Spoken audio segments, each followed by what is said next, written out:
নমস্কার, কেমন আছেন সবাই? বসুন্ধরা ব্লগের নতুন একটি ভিডিওতে আপনাদের প্রত্যেককে স্বাগত জানাই।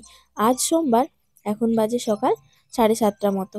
বাপি সকাল সকাল চলে এসছে বাড়িতে, মানে একেবারে সকাল 6টার সময় চলে এসছে।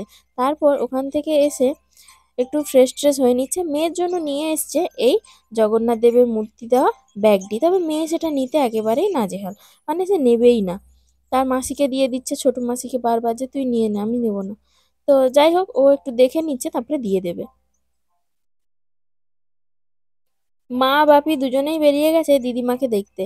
আর মেয়ে দিকটাতে কোনো কথা শুনছে না, সেই জন্য ওকে হচ্ছে ওই দিকের যে ছোট, মানে নিচে যে গ্যাসটি রাখা আছে ওখানে একটি কড়াই খুন্তি দিয়ে দিতে ও তার ওর মতন করে ভাব ভঙ্গি করে ওখানে ও রান্না বান্না করছে, মানে ও একটা ভান করছে যেন ও রান্না বান্না করতে পারে। যাই হোক, ও তার ওখানে রান্না বান্না করুক। আর এদিকটাতে দিদা হচ্ছে শাক বাছছে, শুশনি শাক নিয়ে এসছে, শুশনি শাকগুলোকে বাছছে। সে কিন্তু সেইগুলোর থেকে যেন ভঙ্গিমা করছে যে শাকটা নিয়ে গিয়ে সে ভাজা করছে, এরকমই একটা ভঙ্গি। আর চলুন দেখে নিই। এদিকটাতে হচ্ছে আনা হয়েছে আজকে পাবদা মাছ। আজকে হবে পাবদা মাছের পাতলা ঝোল। পাবদা মাছগুলোকে তাড়াতাড়ি করে ভেজে নিই। যতজন রয়েছি বাড়িতে ততগুলো মাছ ভাজা হবে, বাদ বাকিগুলো রেখে দেওয়া হবে। তো আমরা বাড়িতে 7 জন, সেই জন্য 7টা মাছ ভাজা করে বাদ বাকি 6-7 পিস মাছ রেখে দেবো। হ্যাঁ, এই দিকটাতে আমি তেল দিয়ে দিচ্ছি, তবে মনে হচ্ছে যেন তেলটা একটু বেশি পরিমাণে পড়ে গেছে। তো চলুন এবার মাছগুলো ভেজে নেওয়া যাক। ওরে বাবা, মাছের কি অবস্থা দেখুন, সে একেবারে ফেটে চৌচির হয়ে যাচ্ছে। তো এই জায়গায় আমি আর নেই, আমি এবার এখান থেকে পালাই চাপা দিয়ে। ঠাকুমাকে দিয়ে দিয়েছিলাম ভাজতে, ঠাকুমা ভেজে দিয়েছে বেশ কিছু মাছ।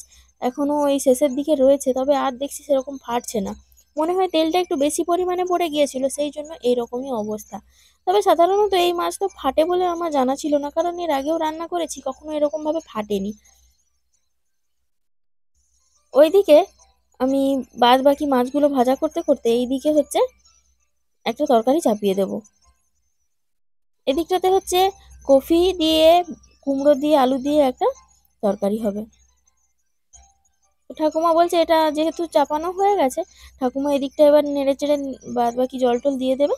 আমাকে বলছে যে আমি যেন ঝোলটা চাপিয়ে দিই। মা বাপির দুজনেই যেহেতু বেরিয়ে পড়েছে, আমাদের উপরেই পড়েছে রান্নার দায়িত্ব।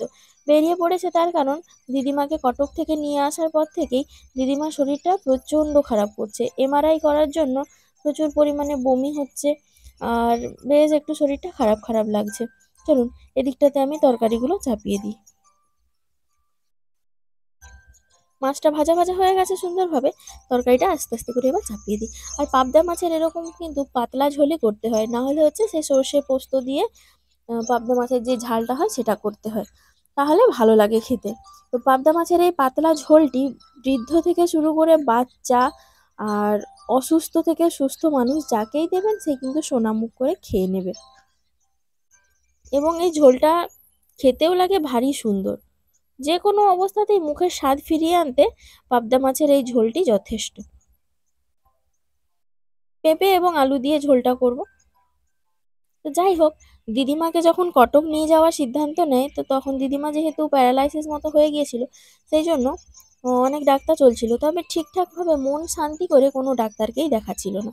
এই ডাক্তার একবার, সেই ডাক্তার একবার, এরকম করে করে এই ডাক্তার 1 মাস, সে ডাক্তার 1 মাস, এরকম করে করে দিদিমার শরীরটা বেশ একটু খারাপ করছিল। তো হঠাৎ করে এই সিদ্ধান্ত নেওয়া হলো, মানে মেসো টেসো সবাই বললো যে দিদিমাকে কটকে নিয়ে যাওয়ার কথা। সেই জন্য দিদিমাকে নিয়ে চলে গিয়েছিল কটকে। কটক থেকে ফিরে আসার পর দিদিমা প্রচণ্ড পরিমাণে বমি, মানে এমআরআই করার জন্য একটা সমস্যা, তার উপরে আবার গাড়ি জার্নি, মানে খিদে টিদে সব কিছু মিলে বেশ শরীরটা প্রচণ্ড পরিমাণে খারাপ করছিল, বমি টমি হচ্ছিল, সেলাইন চলছিল। সেই জন্য বাপি যেহেতু বাড়িতে ছিল না, মাও যেতে পারেনি। বাপি বাড়িতে আসায় একটু রেস্ট নিয়ে, মানে স্নান টান করে ফ্রেশ হয়ে বেরিয়ে পড়েছে দিদিমাকে দেখতে যাওয়ার জন্য। তো প্রথমেই যখন যাবে বলেছিল, তখনই বলেছিলাম যে যাওয়ার দরকার নেই, কারণ এই রুগীকে যদি এভাবে নিয়ে যাওয়া হয় তাতে এমনিই শরীরটা খারাপ করবে। ঝোলটা অনেকটা হয়ে এসছে, এবার মাছগুলোকে সুন্দরভাবে দিয়ে দেব। মাছগুলোকে সুন্দরভাবে লম্বাভাবে শু করানোর মতো করে সাজিয়ে দেব।